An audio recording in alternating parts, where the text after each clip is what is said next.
Hello students, this is introduction video of chapter 3. इस video में हम सभी बेसिक टर्म्स जो हमारे चैप्टर 3 में यूज़ होनी है उनको पढ़ेंगे.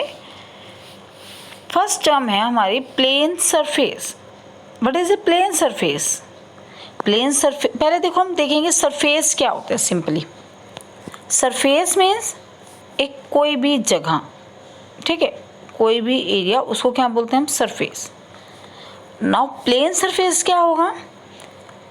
बिल्कुल सीधा एरिया, बिल्कुल जो मतलब सीधा, ये कह दो मुड़ा हुआ नहीं है, कहीं से उबड़ खाबड़ नहीं है, उसको हम क्या बोलते हैं? Plane surface. प्लेन सरफेस का एग्जांपल ले सकते हैं हम पेपर. क्लियर? उसके बाद है प्लेन कर्व. क्या होता है प्लेन कर्व? ओपन भी हो सकता है, क्लोज भी, कुछ भी दोनों आते हैं प्लेन कर्व में. Curve made on plane surface without lifting pencil and without retracing any portion. Curve जो एक प्लेन सरफेस पर बनाए बिना पेंसिल उठाए और बिना रिट्रेस, मतलब दोबारा एक पॉइंट को हमने क्रॉस नहीं करना.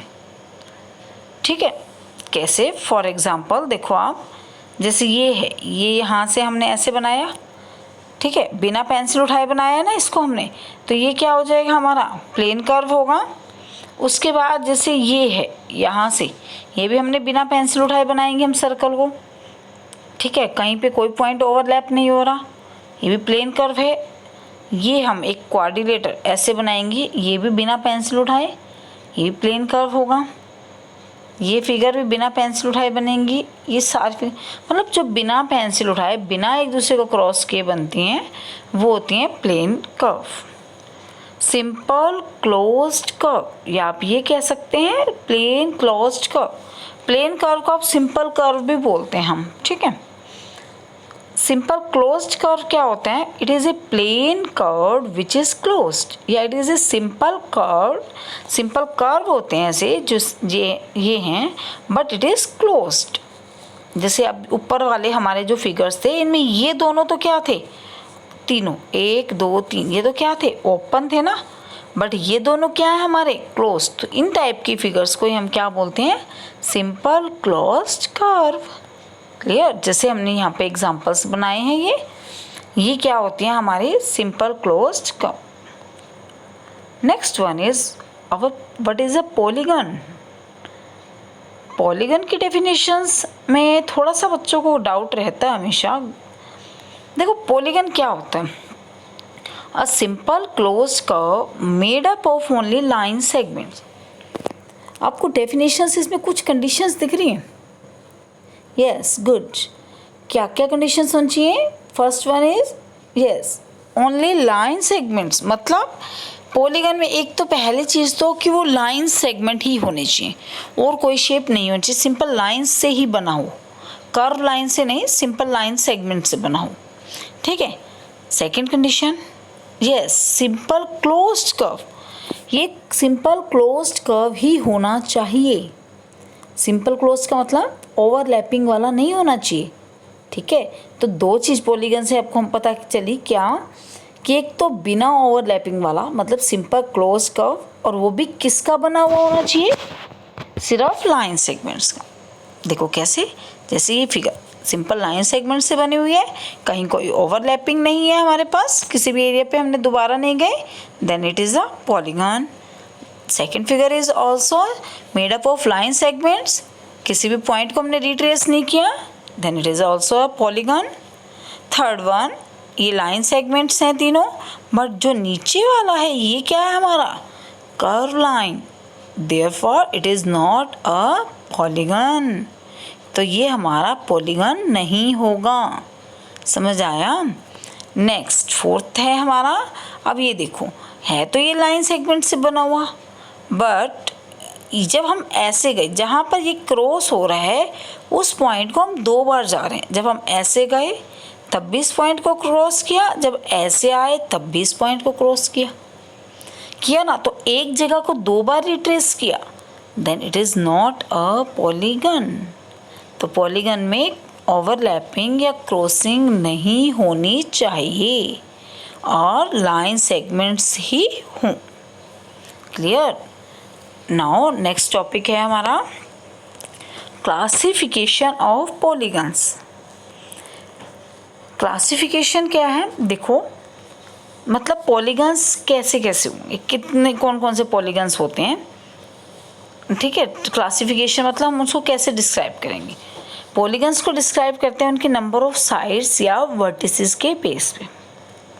अगर 3 साइड्स हैं या 3 वर्टिसेस हैं तो उस पॉलीगन का क्या नाम होता है, ट्राइंगल। जैसे गिवन है 3 साइड्स होती हैं ट्राइंगल की, 3 वर्टिसेस। 4 साइड्स हो तो उसको बोलते हैं क्वाड्रिलेटर। 5 साइड्स को पेंटागन बोलते हैं। 6 साइड्स को हेक्सागन। 7 को हेप्टागन। 8 को ऑक्टागन। ये टेबल आपके बुक में गिवन है। Next one is what is our diagonal. देखो डायगोनल क्या होता है आप सबको पता ही है वैसे तो, लेकिन डेफिनेशन क्या होगी डायगोनल की, it is a line segment connecting two non consecutive vertices of polygon. अब देखो कुछ वर्ड में भी कुछ स्टूडेंट्स के लिए नए होंगे। पहले तो कंसेक्यूटिव क्या होता है, फिर नॉन कंसेक्यूटिव का मतलब, पहले कंसेक्यूटिव देखते हैं। कंसेक्यूटिव होता है लगातार, ठीक है। नॉन कंसेक्यूटिव मतलब लगातार नहीं होने चाहिए। तो क्या डायगोनल क्या होता है, वो लाइन जो 2 वर्टिसेस को मिलाएगी। कौन से वर्टिसेस, जो कंसेक्यूटिव पास वाले नहीं होने चाहिए। जैसे ये है, इसका कंसेक्यूटिव कौन सा होगा, एक तो ये और एक इसका ये, जो ये वर्टिसेस है इसके कंसेक्यूटिव ये दोनों होंगे। तो इन दोनों को तो छोड़ देंगे, बाकी कौन सा बच गया, ये। तो इसको जो लाइन मिलाएगी वो हमारा क्या होगा, डायगोनल। अब जैसे यहाँ से देखें हम, इसके कंसेक्यूटिव कौन से हैं, ये और ये। जो बाकी बच गया उसके साथ इसको मिला देंगे तो ये क्या हो जाएगा, डायगोनल। क्लियर। जैसे अभी पेंटागन है, देखो किसी भी फिगर के डायगोनल ड्रॉ करने हो ना तो पहले एक पॉइंट ले लो। जैसे मैंने ये पॉइंट लिया, पहले मैं इसके सारे जितने भी डायगोनल्स हैं इस पॉइंट से मिला दूंगी। इसके साथ वाले ये दोनों छोड़ देंगे पॉइंट, बाकी पॉइंट्स को मिला दो। इससे इसको भी मिला दो, इसको भी मिला दिया। अब मैंने ले लिया ये पॉइंट, इसके साथ वाले कंसेक्यूटिव छोड़ देंगे, बाकियों को हमने इस पॉइंट से मिला दिया। फिर इस पॉइंट से साथ वाले दोनों छोड़ दिए, इन दोनों को मिला दिया। तो ऐसे मिलाते जाएंगे तो ये क्या बन जाएंगे, हमारे डायगोनल्स। अब है पॉलीगन के टाइप्स पे आते हैं हम। What is a convex polygon, whose all angles are less than 180 degree, जिसके सभी एंगल्स क्या होंगे, 180 से कम। और no portion of diagonals is outside या एक्सटीरियर ऑफ पॉलीगन, मतलब सभी डायगोनल्स इंटीरियर में ही होंगे फिगर के बाहर कोई भी डायगोनल नहीं होगा जिसका, वो होता है हमारा कन्वेक्स पॉलीगन। जैसे ये फिगर लिए, अगर मैं इसके डायगोनल्स ड्रॉ करती हूँ तो डायगोनल्स यही बनेंगे हमारे, ठीक है। तो अंदर है इंटीरियर, आपको इंटीरियर एक्सटीरियर पता होगा ना। इंटीरियर जो फिगर के अंदर वाला पोर्शन होता है उसको इंटीरियर बोलते हैं, एक्सटीरियर बाहर वाले पोर्शन को। तो दोनों डायगोनल्स क्या हैं, फिगर के अंदर बने हैं तो इंटीरियर में है। ऐसी फिगर्स को हम क्या बोलते हैं, convex polygon. Next one is our concave polygon, whose at least one angle is greater than 180, कम से कम एक एंगल तो 180 से बड़ा होना ही चाहिए। या फिर ये कह सकते हैं at least one diagonal is outside of the polygon। कैसे, जैसे ये फिगर ली, ठीक है, इसके डायगोनल्स ड्रॉ करती हूँ मैं, इस पॉइंट से ड्रॉ करने हैं मेरे को। ये दोनों तो इसके कंसेक्यूटिव हुए, बच गया ये, तो इससे इसको मिला दिया, एक डायगोनल ये हुआ। अब मैं इस पॉइंट से ड्रॉ करना चाहती हूँ, इसका कंसेक्यूटिव ये होगा और ये होगा, तो इनको छोड़ दो, मैं इसको इससे मिला दूँगी, ये बाहर वाला हो गया। तो अब ये डायगोनल कहाँ आया, फिगर के बाहर, आउटसाइड आया ना। तो ऐसी फिगर को हम क्या बोलते हैं, कनकेव पॉलीगन। क्लियर।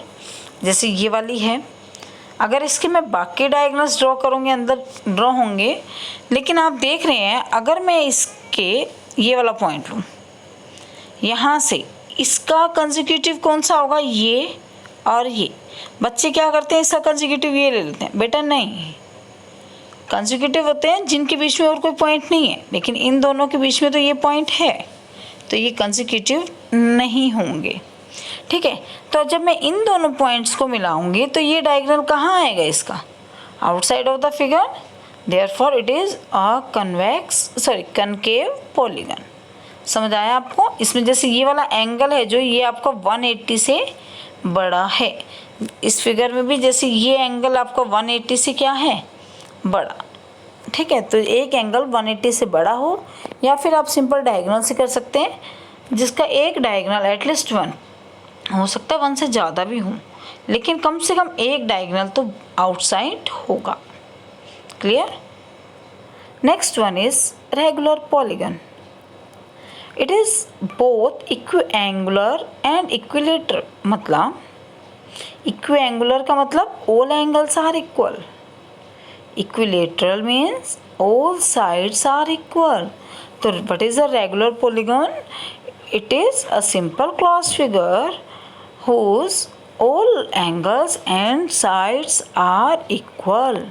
जैसे 3 साइड से हमारा इक्विलेटरल ट्राइंगल बन गया, 4 साइड से स्क्वायर, तो ये क्या होंगे, रेगुलर पॉलीगन।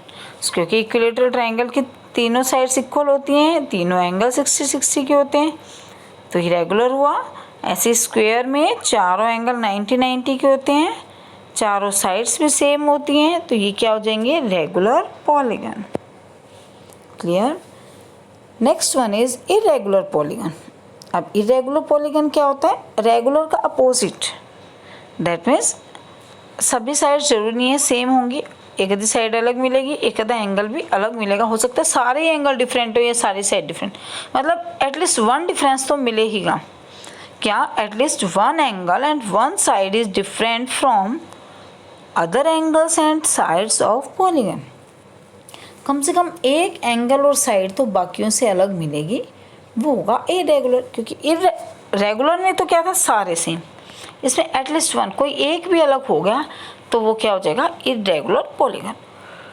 जैसे आइसोसेलेस ट्रायंगल है, 2 साइड्स और 2 एंगल तो क्या होते हैं, सेम होते हैं, एक एंगल डिफरेंस होता है और एक साइड ही डिफरेंट होती है, तो ये क्या हो जाएगा हमारा, इरेगुलर पॉलीगन। रेक्टेंगल है, 2 साइड सेम होते हैं, ये दोनों अलग, तो ये अलग हो गया ना, इनमें डिफरेंस आ गया, तो ये क्या हो जाएगा हमारा, इरेगुलर पॉलीगन। क्लियर?